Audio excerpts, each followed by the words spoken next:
Hey everybody, welcome back to Champ and Sons and our NCAA 14 series where we are the offensive coordinator for the Tennessee Volunteers, and we have got quite the doubleheader coming up to start this season off. We will be facing off against FCS East in today's battle. This should be a pretty one-sided matchup. I'm not predicting anything too tough for our offense, but looking at it, it is going to be a rainy day, so you still really don't know how that's going to affect our team, especially not having any time playing with them before. We got into this one, so we are the stronger team, so this really shouldn't be too much of a contest for us, as our fans have come out to the stadium in support of the Volunteers and old Smirky, our dog. And then this is really what we should expect to see for most of the day, is just pure domination. You saw they're a 63 overall team. We're a mid-80s team. So it's not something that, put it this way, I'm not worried about this game to start off my coaching career as an offensive coordinator here. Neyland Stadium, and look at that, FCS East travels pretty dang well, as they've got a whole corner in the lower section of one of our end zones, basically all lit up in the purple. So that was kind of shocking to see. So we're going to go ahead and try to make sure they stay quiet as we take offense of the ball about 8 minutes to go in the first quarter. And Green's going to go ahead and make his first pass, one of his first passes, and that's going to fall incomplete as we were trying to reach our tight end on that one.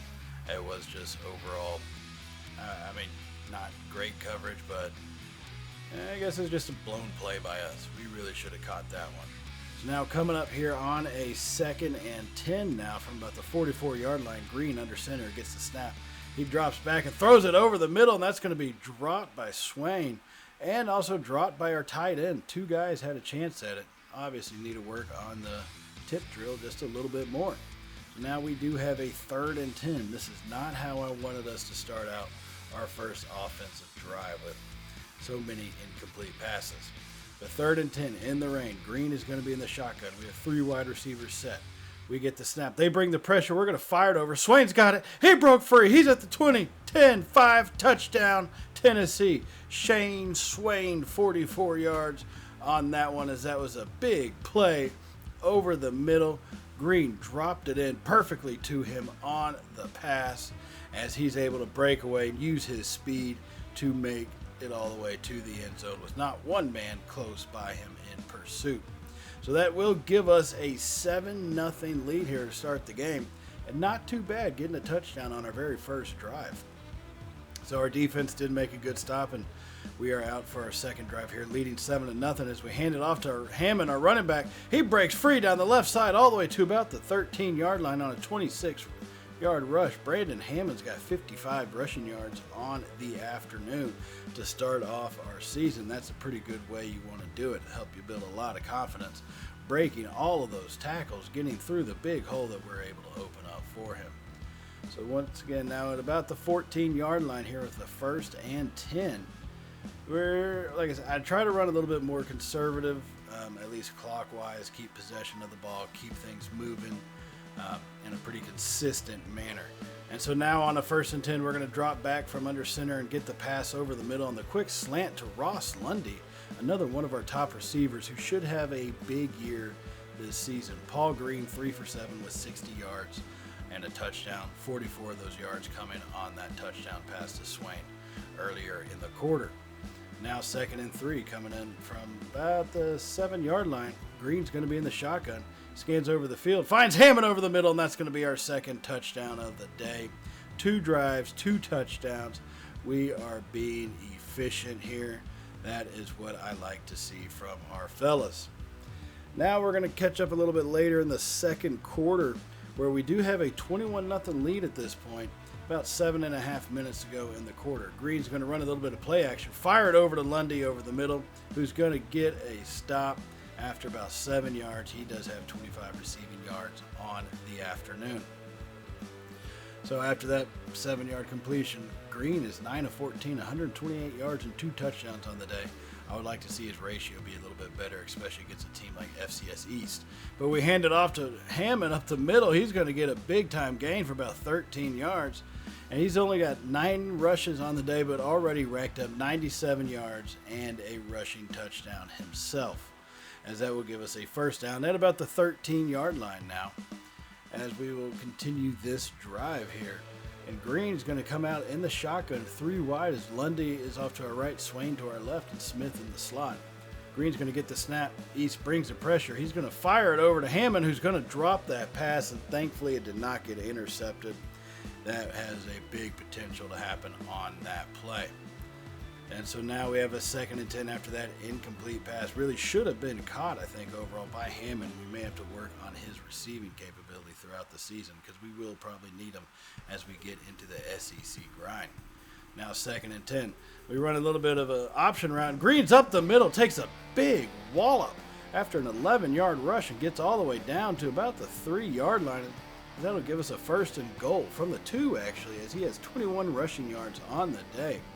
And the option is going to be a big-time play for us this season. Like I said, I'm using pretty much Texas's playbook. Option is big time for them. And now on our 1st and goal play, we do throw it out to our backup running back, Anthony Gray, who is going to get the reception. He's not going to quite get into the end zone at that point, but he does fight forward for the yard. We didn't really give him too much of a chance to actually get in there. So that, I guess you could say, is kind of on us. So now 2nd and goal from the 1-yard line, 5.5 to go in the 2nd quarter. Green's in the shotgun, hands it off to Hammond, who just lowers his head and powers his way through the hole into the end zone. That will be his 2nd rushing touchdown on the afternoon, as we will now be leading 28-0. And so we're going to jump ahead a little bit further now into the 3rd quarter, 8.5 minutes to go, now leading 35-3, as we've had pretty much a total dominating performance today, as we hand it off to Hammond on that one, who's going to get only about 4 yards for us. He does have 98 yards on the day. We are well over 100 yards rushing as a team, but looking to get him past the century mark.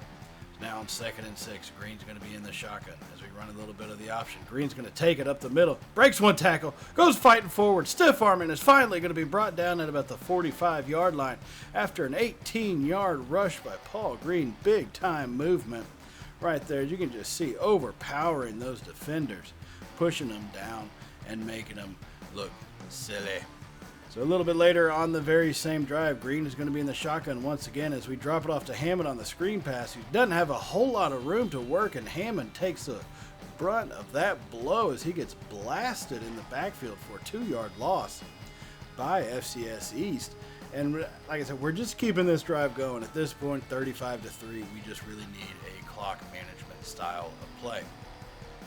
And now we're getting it over to Smith on the 2nd and 12, and he's going to find his way into the end zone on that one. Darrell Smith, 20 yards, giving Paul Green his 3rd touchdown of the afternoon, as that was a big-time play as East brought the pressure, and that one gave us a massive lead.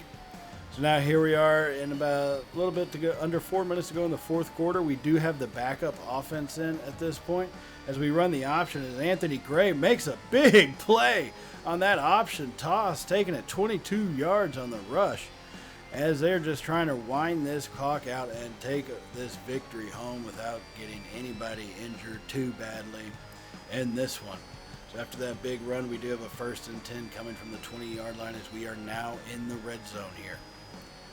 And, you know, like I said, running the clock, this is just really kill the ball time. Look at this, 456 total yards to their 71. So, like I said, not much of a challenge. We're going to take the option again, and this time we're going to be keeping it. Scott will take it on down. Javon Scott gets a good 10-yard rush, as he does have 2 rushes for 10 yards on the day since his time coming in here in the 4th quarter. Now under 3 minutes to go with a 1st and goal from the 10. Scott's going to be in the shotgun once again. Hand it off to Anthony Gray on the counter. He's going to not able to break a tackle and will be brought down for a 1-yard loss. As FCS East, you got to give it to them. They are playing tough all the way till that last whistle. And so taking a look, 2.5 minutes to go. We do have conservative clock going, so the time is running down. And Scott's going to be in the shotgun again as we send a man in motion. Hand it off to Thomas, who's going to pick up a good few yards and finally be brought down at about the 4-yard line, as Sean Thomas is actually going to get injured on that play. That's not what you want to see. He is our 4th-string wide receiver, but he does get some time with the starters. So that's something we're going to have to pay attention to as we now have 3rd and goal. Scott hands it to Gray on the left side. Anthony Gray is going to power in for a touchdown right through the hole. This game is basically over. 49-3 is what the score is going to be right now, as this is just an obliteration of another team. And that is how this one will finish. This really wasn't close from the start at all.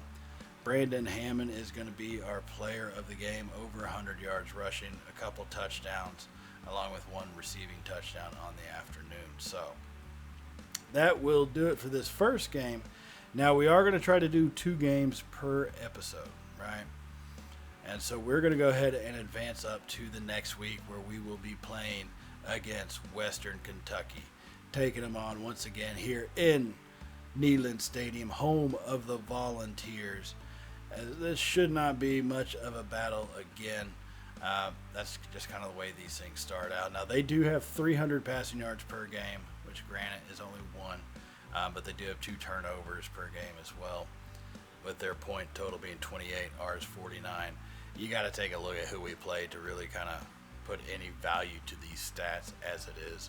And like I said, it's the start of the season, so we're going to play some of these powder puffs every year. Try to do it just 1 a year. Going forward, we'll probably end up changing that to put on a lot more tougher talent, so we can, push ourselves and try to really see what type of team that we do have here in Tennessee. Now, our first drive is actually going to start out from the 1-inch line. They drove down and punted and downed us at the 1-inch line here. As our first play is going to be a run to the left side, and we're not going to get anywhere. We do get about a yard, so that's better than nothing, but it still keeps us pinned down where we do not want to be, as Brandon Hammond has 19 rushes, looks like for about 135 yards on the season. Once again, only 1 game, so take it for what it is, right? Now 2nd and 9, coming at the 1-yard line, trying to get something going. I know they're bringing a blitz, but we still try the run, and they're going to tackle us in our end zone. That's going to be a safety by our offense. Western Kentucky came out here to play today, as they will actually take the lead on us 2-0. And on our next drive here, at about 4.5 minutes to go in the first quarter, we find ourselves with the 1st and 10 at about the 46-yard line. So we're going to hand it off on the end around to Lundy. He's going to get a couple yards on that play, bringing up a 2nd and 8, keeping this clock going, keeping possession of the ball. Anybody that we play, you keep possession, you have chances to win. And that's all. That's what we really need. We're only down by 2. I don't see our defense has been playing stiff all season, keeping FCS East to 3 points. Western Kentucky has 2 right now. So it's one of those things we should be able to come back fairly easy and get the lead on that one. But we're not going to be able to do that too much if our guys are dropping passes like Hammond just did. And granted, he got hit, but still he should have come down with that one over the middle, as their linebacker just disrupted that catch attempt by Hammond. So now 3rd and 8 is where we are at, about the 44-yard line is what it actually looks like. And Green's going to be in the shotgun with 3 wide. As he gets the snap, scans over the field, Western Kentucky doesn't bring a whole lot of pressure, drops back. He's going to find Lundy down the right side all the way to about the 12-yard line. Big time play on a 3rd and 8. Paul Green over to, Ross Lundy, big time, as he continued his route, did not stop, even when he got tangled up with Swain on that one. And he makes a big time reception for us, getting us all the way down to the 13-yard line on a massive 3rd and 8 play. 3 minutes to go here in the first quarter, as we're going to run the option, hand it off to Hammond up the middle. It gets blasted at their gain of about 9. They're going to give us 10 yards on it. Hammond has 4 rushes for 17 yards on the day. It has been a little bit slower going for us this week than it was last week, but that's all right. That's kind of to be expected. Western Kentucky's not the greatest talent, but they're definitely a step up from FCS East. So now 1st and goal. Green's going to be in the shotgun. Scans over the field. He fires it over to our tight end and almost intercepted. Deion Stokes with the deflection for Western Kentucky. You're just grateful he doesn't have any better hands than that, because that probably should have been going the other way at that point. Now, 2nd and goal from the 2-yard line. 2.5 minutes ago here in the first quarter. As Green's going to be coming out in the pistol formation. 2 tight ends. Hands it off to Hammond, and he's in the end zone. Easy on that one. Hammond with a 2-yard rush. His 3rd touchdown of the season. As that one just was a little too easy from that distance. As we have got this stadium back to being the rocking Neyland Stadium that we know it can be. And we're going to jump ahead a little bit to about 3 minutes ago in the second quarter. We do have a 14-2 lead at this point, as we find ourselves with a big 3rd and 4 conversion. As Green's going to give time and go over the field, and he's going to find Dane Brown, coming out of the slot for an 18-yard reception on a 3rd and 4. As that's a big-time pickup for us, giving us a whole new set, as Paul Green is 9 of 15 for 108 yards on the day. Not, once again, the greatest start, but it's well enough. And I will take well enough in my first season as the OC here. And on the 1st and 10, we hand it off to Hammond, who powers forward, knocks a couple of dudes on their keister, gets about 6 yards, as he now has 45 rushing yards on the afternoon with a total of 10 carries for today, averaging about 4.5 yards per carry. So now the clock does continue to tick down, as we do still have about just over 2 minutes to go in this first half, leading by 12, 14-2. Green is going to be in the shotgun, 3 wide receivers, scans over the field. Kentucky brings the pressure, and we're going to go ahead and get it to the tight end, get the safe route, as we drop the pass off right there. And after that safe play to our tight end, it gives us a 3rd and 1. Coming in at about the 11-yard line right now. Green is going to be in the shotgun, runs a little bit of an option keeper up the middle. Green makes a man miss, powers it forward into the end zone. Big time 11-yard rush by our quarterback right there, as he gets pushed forward after some big hits and shifty maneuvers, as that extends our lead to 21-2. So now here in the 3rd quarter, we still lead 21-2, 7.5 minutes, as we are driving down the field at this moment. Running a little bit of play action. Green rolls to the right, fires it over to our tight end, who's just not able to make the catch. Green is not having the best day in the world. He's 12 of 20 for 132 yards on the day, averaging just over 10 yards per pass reception. It's not the greatest. We do need to see some improvement there. Now on 2nd and 10, fires it over to Swain, as Shane Swain makes a good 14-yard reception, letting his name be known in this game for his 2nd catch for a total of 27 yards on the afternoon, giving us a brand new set of downs at about the 27-yard line. So 1st and 10, Green coming out in the shotgun once again, as we do have 3 wide out tight end in the slot. Run it to Hammond going down the right side. Hammond with a beautiful spin move, but not for too much of a purpose, as we only gain about 1 yard on that rush. So 2nd and 9 at the 26-yard line. And this is where we need to start really putting away teams. Got to get used to having a lead and finishing off drives. So 3rd quarter, 2nd and 9, 6.5 minutes ago, Green gets the snap. It's going to be a screenplay. We drop it off to Hammond, and they're going to actually stop us for a loss on that one. Western Kentucky, got to give them credit. They read that one all the way through, as we got the pass off pretty cleanly. Not the best pass in the world, but they made a great stop. So now 3rd and 12 here, coming in at about the 27-yard line, give or take. And Green's going to be in the shotgun once again, as he kind of drifts to our left side, fires it over to Lundy, who's actually going to come down with it. Big time reception by Lundy. He has 3 receptions for 56 yards on the day, and that was one of the biggest ones that we could have asked for, as that gives us a 1st and 10. He made a great catch in traffic, coming down with it. That's what you need from primetime receivers. Now Green in the shotgun with the 1st and 10. Going to run a little bit of play action. Rolls out to the right side. Fires it over to Darrell Smith. He's in the end zone for the 15-yard touchdown. Tennessee, as we extend this lead. Here with 5 minutes to go in the 3rd quarter, we will now lead 28-2, as that was just a great pass. And Smith, with a nose for the end zone, gets in there real quick after catching it. So now after another big stop by our defense, less than 1 minute to go in this third quarter, Green has the ball once again, hands it off to Anthony Gray up the middle. He's going to be hit hard after a gain of about 6 yards. That does give us a total of 100 rushing yards for the team on the afternoon. Hammond, he's been playing pretty well, but we need to, I think, really start putting the ball in his hands a little bit more often. He can definitely be a workhorse for us. He can keep momentum going, and he can be physical. Same thing with Anthony Gray. He's more of an outside open space type of runner, though. So now on a 2nd and 4, hand it off to Hammond over the left side. Powers forward. Past a man, just blows him off his shoulders like he's a speck of dust, but was finally brought down after a 4-yard gain as Hammond gets to about 76 rushing yards on the afternoon with that one.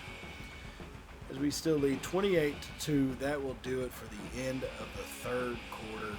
As we come in to the closing moments, you can see right there we haven't had the greatest play in the world, throwing some interceptions here or there, but it's still with a good lead, which says a lot for our defense. So we are 7 of 9 for third down conversions in this game. That has not been too much of an issue. And with the 3rd and inches, we hand it off to Hammond up the middle. He doesn't make contact with someone till about 8 yards down the field as he's finally brought down after a gain of 10, as he does have 85 total yards and 2 touchdowns this afternoon. Coming here into the fourth quarter, trying to make sure we put a nail in the coffin. If we can get a touchdown, I don't see any way that they could ever try to even make a reasonable comeback.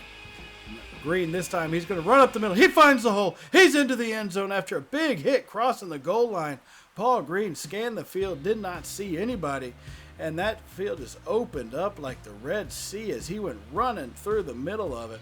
No one even tried to stop him.